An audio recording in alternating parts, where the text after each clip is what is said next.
Hi guys, welcome back to another video of appliance and lifestyle. आज हम बात करने वाले हैं कि वॉशिंग मशीन की मेंटेनेंस कैसे करनी है, क्योंकि काफ़ी लोगों के डाउट्स और क्वेश्चंस थे कि कुछ मेजर चीज़ें जो ध्यान रखनी चाहिए वॉशिंग मशीन के बारे में और मेंटेनेंस के बारे में, जिससे कि लाइफ इंक्रीज कर सके। मैंने आपको पहले भी बताया था कि वॉशिंग मशीन की लाइफ लगभग 10 से 11 साल एक्सपेक्टेड होती है, लेकिन अगर आप प्रॉपरली उसको यूज़ करते हैं तो। अगर आप स्केलिंग होने देते हैं या फिर हार्ड वाटर आने देते हैं या इलेक्ट्रिकल प्रॉपर्टीज नहीं होते वॉशिंग मशीन के, तो आपको काफ़ी इश्यूज आ सकते हैं। या फिर आप सही से यूज़ नहीं करते वॉशिंग मशीन, तो लॉन्ग टर्म में ये आपकी लाइफ रिड्यूस कर सकती है। या फिर शेकी है, स्टैंड नहीं है, और अगर स्टैंड नहीं भी है तो वॉशिंग मशीन का लेवल ठीक होना चाहिए। तो इसके बारे में बात करेंगे, तो चलिए शुरू करते हैं। तो जब हम वॉशिंग मशीन के बारे में बात करते हैं तो सबसे इम्पॉर्टेंट चीज़ ये रहती है कि वॉशिंग मशीन का आप कोई भी मेटालिक पार्ट टच करके देख सकते हैं कि क्या करंट आ रहा है कि नहीं। मेनली सबसे इम्पॉर्टेंट चीज़ ये होता है आपको अंडरस्टैंड करना कि नीचे वाली साइड पर आपको करंट नहीं लगना चाहिए। या फिर जब आप इंटरनली देखें तो यहाँ पर जो मेटल पार्ट होता है, ड्रम में करंट नहीं आना चाहिए। ये अगर ऐसा करंट आ रहा है, हल्का सा भी करंट आ रहा है, तो इसका मतलब आपके यहाँ पर अर्थिंग प्रॉपर नहीं है, आपको अर्थिंग करने की रिक्वायरमेंट है। और बहुत अच्छा रहेगा अगर आप अर्थिंग करें, क्योंकि वो और भी आपके इलेक्ट्रिकल अप्लायंसेस को हेल्प करेगी बचाने में। तो सबसे पहला पॉइंट रहता है अर्थिंग आपकी सही होनी चाहिए। क्योंकि क्या होता है कि बहुत बार इंस्टॉलेशन हो जाता है, लेकिन इंस्टॉलेशन होने के बाद भी जो सर्विस एजेंट आता है, इंस्टॉलेशन एजेंट, वो कभी कभार नहीं अंडरस्टैंड कर पाता है और नहीं देख पाता है कि अर्थिंग है कि नहीं। मेजरली शायद उसने नीचे वाला पार्ट या ये वाला पार्ट टच ही ना करा हो, क्योंकि अगर वो टच ही नहीं करेगा तो उसको आइडिया नहीं लगेगा कि अर्थिंग की इशू है आपके घर में। तो मेरे यहाँ ये इशू था, तो हमको तभी इंस्टॉलेशन में 3 से 4 दिन एक्स्ट्रा लगे।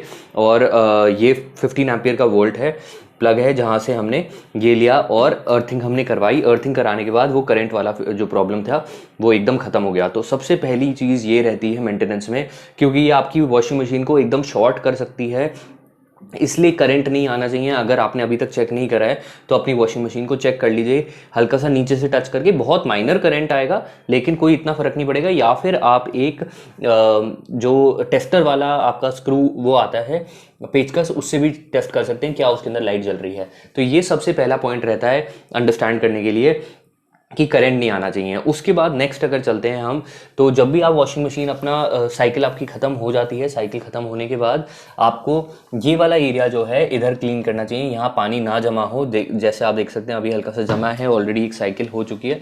तो सिंपल कोई भी क्लॉथ लेकर आप इसको ऐसे क्लीन कर सकते हैं। क्लीन करने के बाद सारी गंदगी निकल जाएगी और प्रॉपरली क्लीन हो जाएगा एकदम। तो इसके बाद आपको अंडरस्टैंड करना है, बस मेनली यहाँ पर ही गंदगी रहती है। तो आप देख सकते हैं कि अब काफ़ी क्लीन हो गया है। और अगर कोई भी पार्ट्स कभी भी अंदर मान लो सिक्के वगैरह रह जाते हैं, तो मेजरली इधर सिक्के आकर आपके गिर जाते हैं और इधर से ही आपको निकल सकते हैं। अगर इधर नहीं मिलते हैं आपको कॉइन्स वगैरह, तो आप यहाँ पर जो ड्रेनेज मेंटेनेंस है आप इसको देख सकते हैं, आराम से यहाँ से ड्रेनेज कर सकते हैं। सारी वॉशिंग मशीन्स में सेम होता है, ऐसा ड्रेनेज सिस्टम होता है। आपका ये ड्रेन है, इस ड्रेन को जब आप खोलेंगे तो इस ड्रेन में से पानी निकलना चाहिए। ऐसा नहीं है कि पानी ना निकले। अगर पानी नहीं निकल रहा है मतलब कि जो इसका इंटरनल पाइप है वो ब्लॉक्ड है, तो इसका वाटर हल्का सा डर्टी होता है। तो क्योंकि ये काफ़ी समय से स्टोर्ड रहता है पानी इसके अंदर, तो जब भी आप इसको खोलेंगे तो डर्टी वाटर निकलेगा। तो चाहे तो आप प्रेफर कर सकते हैं मास्क खोलना, इसलिए मैं अभी खोल नहीं रहा हूँ क्योंकि ये स्मेली होएगा। और ये वाला भी आप खोल के देख सकते हैं। अगर कोई बड़े आइटम्स अटक जाते हैं तो इसको हल्का सा ऐसे खोल के देख सकते हैं आप। अगर कोई बड़े आइटम्स आपके अटक जाएंगे तो आप सिंपली यहाँ से इसको निकाल सकते हैं। पानी निकल रहा है वॉशिंग मशीन से, ये अच्छी बात है कि पानी निकल रहा है, कोई बुरी बात नहीं है। देख सकते हो जैसे आप अभी भी इसमें से एक पर्दे का ये जो लूप है ये निकल गया है। तो बाय चांस हमने पर्दे धोए थे तो पर्दे के टाइम पर ये लूप निकल गया। तो ये बहुत इंपॉर्टेंट होता है अंडरस्टैंड करना आपको कि आप इसको क्लीन करते रहो। इसको क्लीन ज़्यादा करो ना करो, लेकिन ऐसे कोई पार्ट्स ना अटके रह जाएं जो ये इसको मशीन को डैमेज कर दें। वैसे अगर नीचे आ गया तो कोई इशू नहीं है, इसलिए आप इसको सेट करके रख सकते हो। जैसे आपने देखा अभी ये वाला पीस निकला था, इस तरह आप ध्यान रख सकते हो कि कोई भी ऐसे पीस वॉशिंग मशीन में फंसे ना। कभी कभार हो जाता है, सभी की वॉशिंग मशीन्स के साथ। अनजाने जाने में कुछ ना कुछ ऐसा चले जाता है। ड्रम के लिए आपको कोई रिक्वायरमेंट नहीं है, ड्रम एकदम सॉलिड है, बस ये देखते रहें कि ये कुछ कभी भी कुछ पेना आइटम या फिर कील वगैरह ना आ जाए अंदर, जिससे कि ये एकदम क्लियर रहे।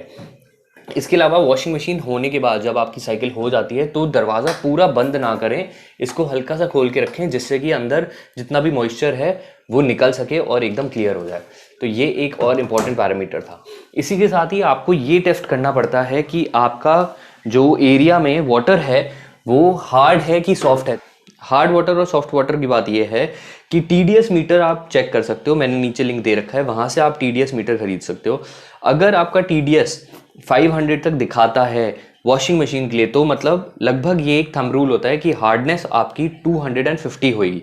अगर TDS का हाफ आपकी हार्डनेस होती है, तो हार्डनेस अगर आपकी 400-500 तक है तो आपको ज़्यादा टेंशन लेने की ज़रूरत नहीं है। आप हर 5 से 6 महीने में डी स्केलिंग कर सकते हैं। जैसे ये मेरा डी स्केलर है, ये मैंने बॉश का ही डी स्केलर खरीदा है और ये 250 ग्राम्स है।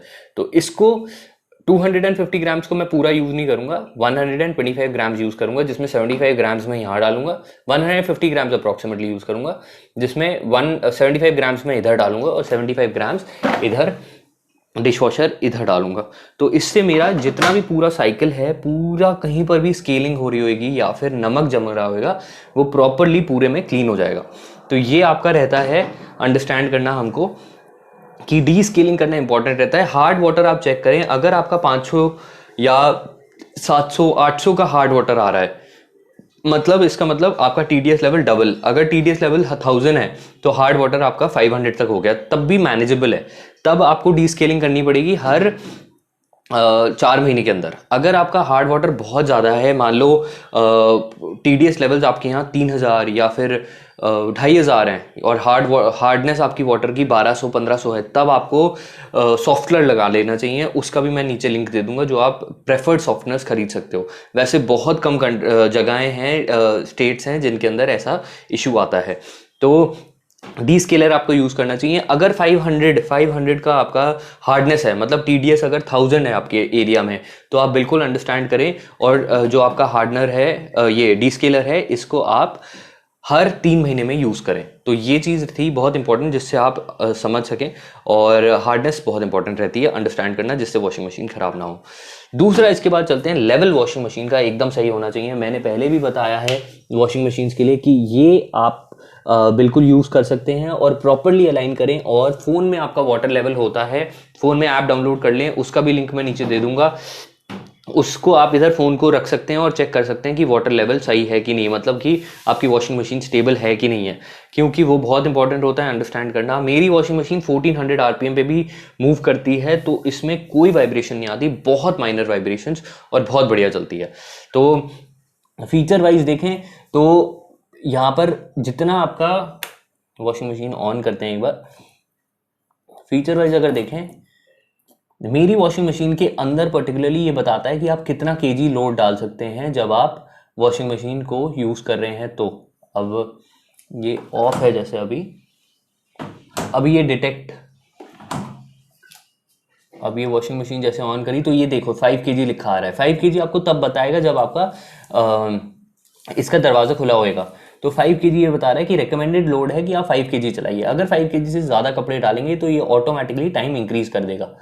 तो बेस्ट प्रैक्टिसेस रहती हैं कि जितना आपका लोड ये बोल रहा है आप उतना ही डालिए। तो अगर आपकी 8 kg की जैसे मेरी वॉशिंग मशीन है, तो 8 kg में यूजुअली मैं 5 kg तक ही कपड़े डाल पाता हूँ, उससे ज़्यादा नहीं डाल पाता एक लोड में, अनटिल अनलेस कि मैं 8 kg वाला मोड चला रहा हूँ। लेकिन उसके अंदर आप देखोगे 3.5 घंटे लगेंगे, यूजुअली इतना टाइम होता नहीं है।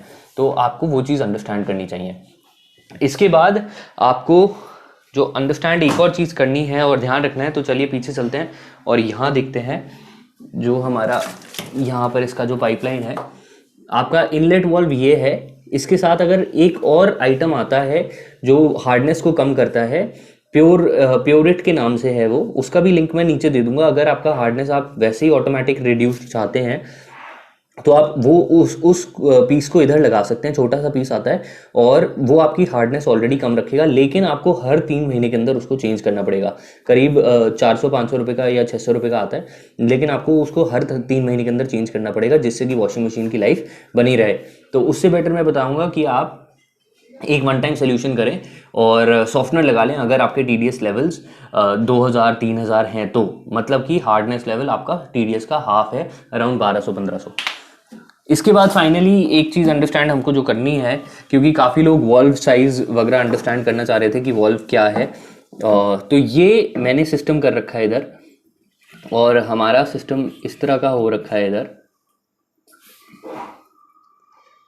ये सेटिंग कर रखी है। और ये जो पीस आया था ये आपका वॉशिंग मशीन के साथ आया था, और ये एक फ़िल्टर है जो क्लीन करता है और ये देखता है कि कोई वॉशिंग मशीन के अंदर गंदगी या कोई ऐसा पार्ट ना चले जाए जो वॉशिंग मशीन को डैमेज कर दे। तो ये सेटिंग आप बिल्कुल अंडरस्टैंड कर सकते हो, और इसको आपको periodically after every 8 to 10 months एक बार क्लीन करवा लेना चाहिए, जिससे अच्छा सेटिंग रहे और इसमें कोई भी डस्ट है या फिर अटक रहा है कुछ तो वो एकदम क्लीन हो जाए। तो ये पॉइंट था एक बताने वाला। और नॉर्मल आपको प्लग चाहिए होता है वॉशिंग मशीन को चलाने के लिए, तो ये एक और चीज़ थी जो मैं बताना चाह रहा था।